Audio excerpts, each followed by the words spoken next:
Rassemblée devant un tribunal d'Istanbul, elle symbolise à elle seule les atteintes contre les droits des femmes en Turquie. Ce jour-là, les militantes de l'une des principales associations féministes du pays s'opposent aux tentatives de dissoudre leur organisation, accusée par le pouvoir d'activités contre la loi et la morale. Le procès est renvoyé en septembre, après les législatives.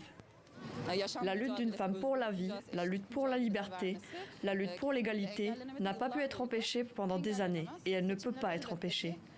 Nous marchons vers les élections en disant que nous nous débarrasserons définitivement des misogynes. Leur plateforme a recensé l'an dernier plus de 330 victimes de féminicides et 254 morts suspectes, un nombre en hausse de 23% depuis 2020.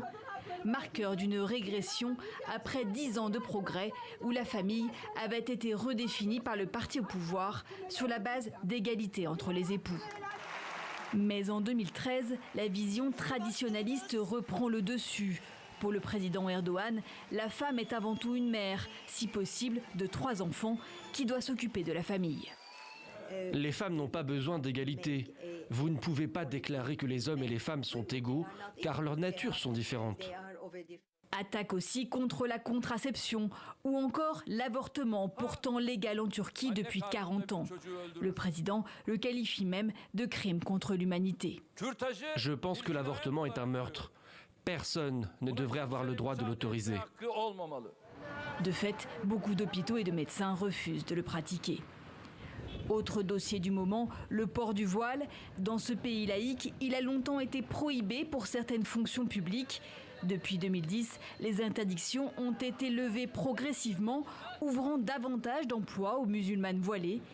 Et même si le sujet ne fait plus débat, le président islamo-conservateur veut désormais inscrire ce droit dans la Constitution par référendum.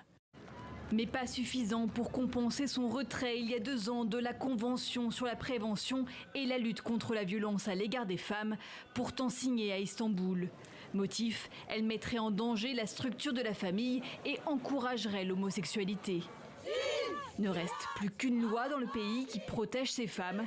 Elle redoute à terme l'abrogation de ce dernier rempart légal.